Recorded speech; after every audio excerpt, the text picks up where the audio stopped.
folks. I apologize for keeping you waiting. I trust you haven't been up here long in the attic above Horror Hotel.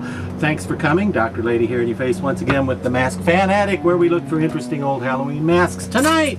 Wow, what a cool one. Look at this thing. Love this thing. This is none other than Crawh.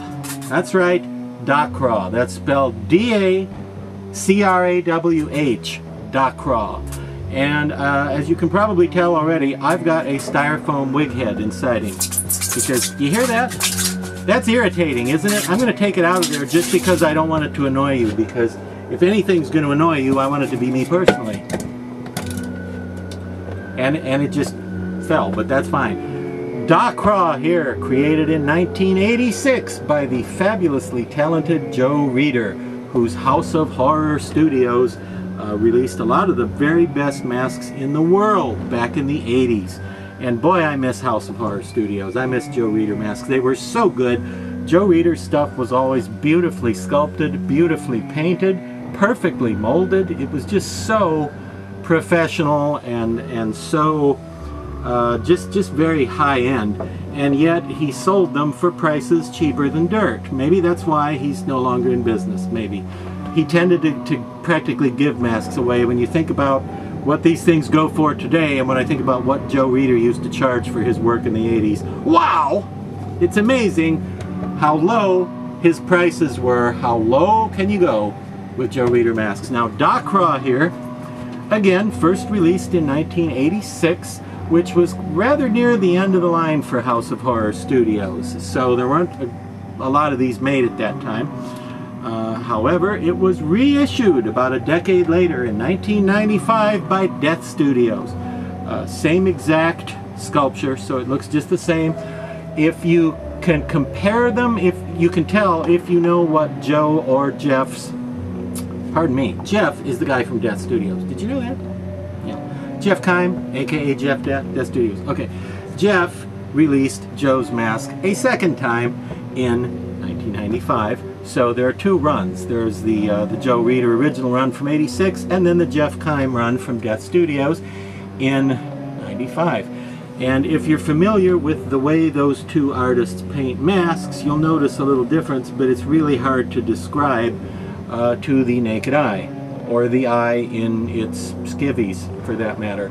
The Death Studio version, which this is, beautifully painted, like everything from Death Studios, beautifully painted in what I would call a very pale olive color. It's sort of a greenish, grayish brown, but it's very light. And this is a very natural looking, very organic color for this guy.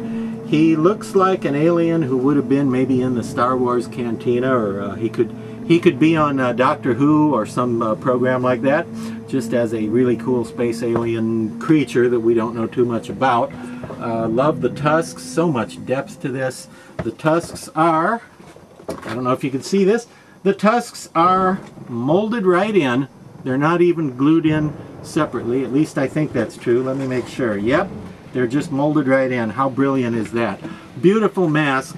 You know, I would have been really embarrassed if I would have had to start this thing all over again if it would have been the case that they were glued in. But I was thinking they were just molded in, and they are just molded in, at least on this copy. So now you know. But anyway, in case you're wondering why it would be called Crawh, what does that mean? Well, he looks a bit like a claw or a crawfish. That name is actually based on a joke from an old episode of Get Smart. You ever see the television show Get Smart with Maxwell Smart, and he talked into the shoe phone and all that stuff? Yeah, the spy show. There was an episode with a Chinese villain, and because he had a Chinese accent, Americans never quite understood him, and there was a bad guy called the Claw, but when the Chinese people would say it, it would sound like Crawh. And so Maxwell Smart would say Crawh, and he didn't understand that they were saying the Claw. So yeah, evidently Joe found that endlessly amusing, and he thought Crawh sounded cool just as a monster name, so that became the name of this guy. That's where that name came from. But anyway, you don't see these come up too often these days. The Jeff Death run that came out in '95 sold for a retail price of $65, which is really a good price for this nice of a mask, this much nice work, because this is a beautifully done creature here. If you find one, I recommend take it home with you and put it in your attic. All right? See you again next time. Drive safely.